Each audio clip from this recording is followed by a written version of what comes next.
Heureux de vous retrouver encore en ce jour, frères et sœurs à travers le monde. Bien-aimés, vous qui partagez avec nous la même foi en la personne du Seigneur Jésus-Christ. Je suis votre bien-aimé, votre frère, l'apôtre Martial Nono. J'ai pris l'initiative encore aujourd'hui de faire une petite vidéo d'une petite vingtaine de minutes par rapport à la situation que nous vivons au jour d'aujourd'hui. Donc voilà, je pense que quel que soit le continent sur lequel on est, nous sommes confrontés à ce fléau, à cette pandémie qu'est le coronavirus. Et nous avons la responsabilité également en tant qu'homme de Dieu, ministre de la parole, de pouvoir apporter des éléments, d'apporter un enseignement, d'apporter une exhortation, des consignes par rapport à cette situation aux enfants de Dieu. Car la prédication de l'évangile éternel, c'est un enseignement qui doit impacter justement notre environnement social, notre condition sociale. Donc ce n'est pas uniquement un évangile spirituel, mais c'est un évangile qui doit nous amener à changer ou à améliorer ou à impacter notre quotidien dans la vie sociale. Frères et sœurs, nous sommes dans un moment particulier. Nous voyons que ce qui arrive, c'est des choses dont beaucoup d'entre nous n'ont jamais connues, surtout des personnes de notre génération. Nous voyons que pratiquement dans tous les continents, les États prennent des mesures de sécurisation, de mise en quarantaine, de confinement par rapport à ce virus, à cette pathologie aujourd'hui appelée coronavirus. Alors, que disent les Écritures par rapport à ça? Parce que nous constatons également que bon nombre d'enfants de Dieu sont dans la confusion, sont un petit peu dans l'agitation, sont dans l'incompréhension, ne sachant comment se comporter, comment réagir et comment agir vis-à-vis de cette situation. Nous sommes là également pour vous apporter de la lumière, des éléments de réponse, la lumière par rapport à cette situation. Déjà, mon message ne peut pas s'adresser à tout le monde, même si je le fais de manière claire, où tout le monde aura la possibilité d'écouter ce message, mais seulement ceux à qui Dieu fera la grâce de comprendre. Seulement à ceux-là, ce message a été destiné. Uniquement à ceux-là, ce message a été destiné. Frères et sœurs, c'est à vous que s'adresse ce message.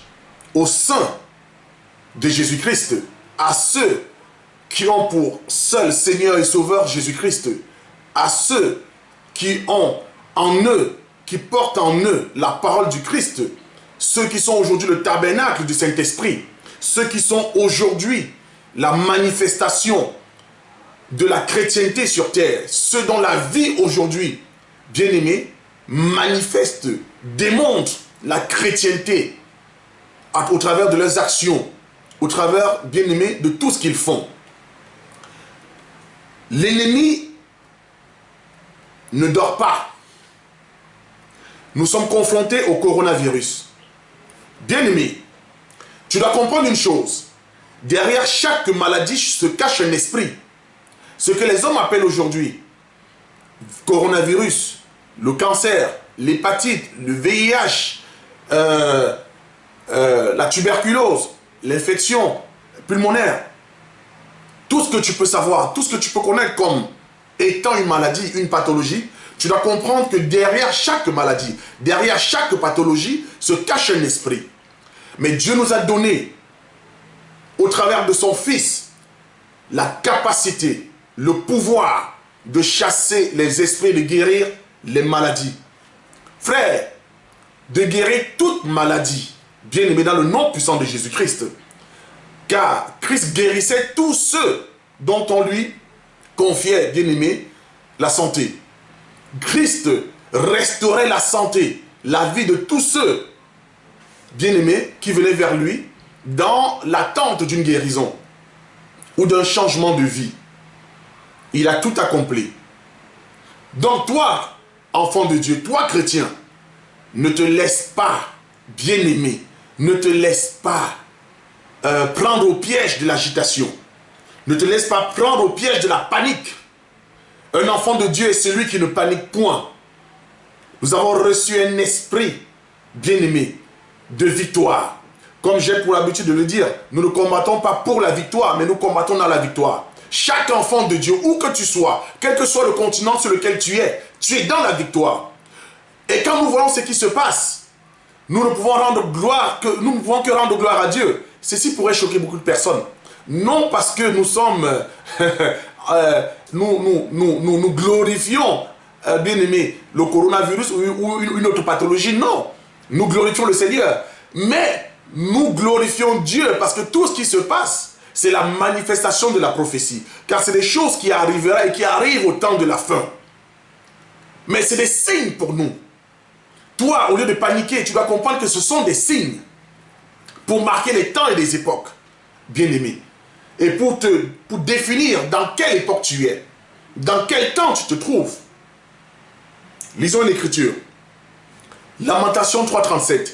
Pour ceux qui ont l'habitude de me suivre ou de nous suivre, vous savez, c'est un verset que j'aime bien, bien-aimé. Parce que c'est un sujet qui met tout le monde d'accord.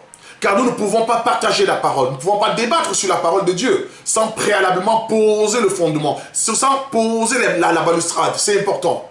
Et ceci doit se faire au moment de l'Écriture. J'ai dit tout à l'heure que nous glorifions Dieu. Pourquoi? Parce que tout ce qui se passe dans le monde, tout ce qui se passe dans le monde doit être validé, autorisé par Dieu. Je lis l'Écriture. Lamentation 3.37 à partir du verset 39. À partir du verset 37 jusqu'au verset 39. Je lis au nom de Jésus. Qui dira qu'une chose arrive sans que le Seigneur l'ait ordonné? N'est-ce pas de la volonté du Très-Haut que viennent les maux et les biens? Pourquoi l'homme vivant se plaindrait-il? Que chacun se plaigne de ses propres péchés. Ici l'Écriture est claire. Qui dira qu'une chose n'arrive sans que l'Éternel l'ait ordonné? Oh, c'est merveilleux. Et l'Écriture va plus loin. N'est-ce pas de la volonté, verset 38, n'est-ce pas de la volonté du Très-Haut que viennent les maux et les biens? Les maux ici au pluriel. Tout ce que tu peux trouver comme étant un mal. La Bible dit, n'est-ce pas, bien-aimé, de la volonté du Très-Haut que viennent les maux et les biens? Proverbe 16 à partir du verset 4. L'Éternel a tout fait pour un but, même le méchant pour le jour du malheur. Le méchant, bien-aimé, c'est d'abord un esprit. Alléluia. Je vous dis tout à l'heure que derrière toute pathologie, il y a un esprit. Donc, n'est-ce pas de la volonté du Très-Haut? Donc, tout ce que nous voyons aujourd'hui, bien aimé, le coronavirus, aujourd'hui, c'est la volonté du Très-Haut. C'est là, aujourd'hui, par la volonté du Très-Haut. Car l'Écriture déclare, qui dira qu'une chose arrive sans que l'Éternel ne l'ait ordonné? Mais pourquoi l'Éternel permet ces choses-là? Pour glorifier son nom. Ne sois pas choqué, ne sois pas scandalisé. Mais tu vas comprendre qu'en Égypte, c'est Dieu qui endurcissait le cœur de Pharaon, afin de manifester sa gloire devant le peuple d'Égypte et devant le peuple d'Israël. Afin que le témoignage de Dieu soit porté, soit, bien-aimé, proclamé. C'est ça le processus de Dieu, la gloire de Dieu. Tu dois comprendre les choses, pas comme un homme, mais comme Dieu veut que tu comprennes. Bien-aimé, la Bible déclare ceci. N'appelle pas conjuration ce que les hommes appellent conjuration. Ne vois pas le coronavirus comme les hommes voient le coronavirus. Pour nous, c'est un esprit. Pour eux, c'est autre chose. Ce n'est qu'une maladie, mais nous savons que c'est une maladie qui porte un nom. Mais l'Écriture déclare dans le livre de Job 33, ce que je crois, c'est ce qui m'arrive. Ne fais pas foi à tout esprit. Frère, rien de nouveau sous le soleil. Ce n'est que le début. Nous serons confrontés de plus en plus à des choses qui vont choquer l'être humain, à des manifestations naturelles qui vont choquer la sensibilité de l'homme. Mais si tu n'as pas la révélation de la parole de Dieu, tu ne pourras pas comprendre ces choses-là. Bien-aimé, tu dois comprendre ceci. Si tu n'es pas dans l'arche, il y a un problème. Comme au temps de Noé, quand Dieu a détruit toute la terre, il fallait être dans l'arche. Malgré que Noé était dans l'arche, Noé subissait le mouvement des vagues. Mais aucun animal n'était touché, bien-aimé. Aucun animal se trouvant dans l'arche n'était touché. Tous ceux qui étaient dans l'arche n'ont pas été frappés.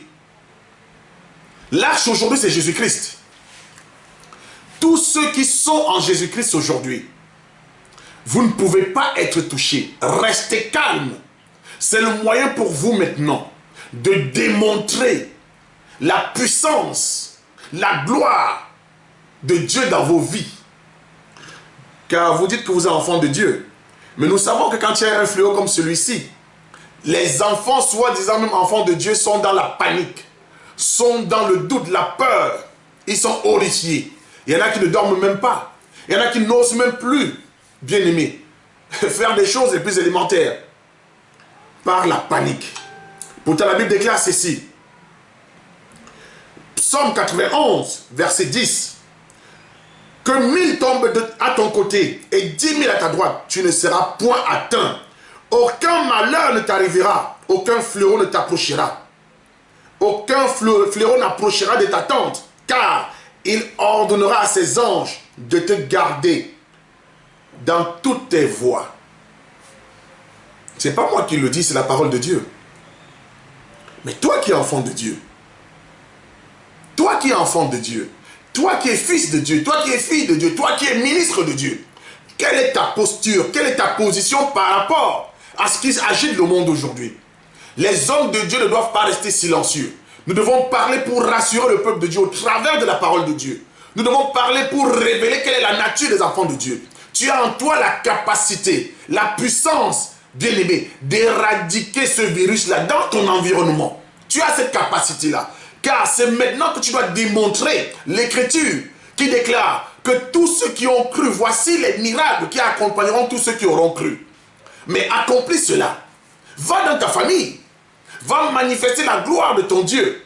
Prie, intercède, bien-aimé. Afin que la gloire de Dieu soit manifestée. Mais toi qui as reçu l'autorité et le pouvoir, pourquoi tu te caches? Pourquoi te caches-tu? Pourquoi tu paniques? Si le monde qui n'a pas reçu la parole de Dieu est dans la panique, mais toi qui as reçu, toi qui es le Seigneur, toi qui es le temple du Saint-Esprit, et tu paniques, il y a une contradiction, il y a un problème. Il y a un problème. Nous ne devons pas être, bien-aimés, des irresponsables. Nous comprenons, nous avons vu au travers des Écritures, que Dieu nous a accordé une capacité, bien-aimés, de pouvoir dominer sur tout esprit de maladie, quelle que soit sa nature. Dieu nous a accordé cela, afin que nous puissions sécuriser nos enfants, nos proches, ou ceux, bien-aimés, qui viendront vers nous, afin de pouvoir profiter du don que Dieu nous aura accordé. Néanmoins, c'est là où je vais arriver, bien-aimés. Nous n'avons pas à tenter l'Éternel. L'Écriture déclare, dans Romains 13, à partir du verset 12, du verset 1er au verset 2, que toute personne soit soumise aux autorités supérieures, car il n'y a point d'autorité qui ne vienne de Dieu. Et les autorités qui existent ont été instituées de Dieu. C'est pourquoi celui qui s'oppose à l'autorité résiste à l'ordre de Dieu. Résiste à l'ordre que Dieu a établi. Et ceux qui résistent attireront une condamnation sur eux-mêmes. Pourquoi je prends ce verset? C'est pour dire une chose.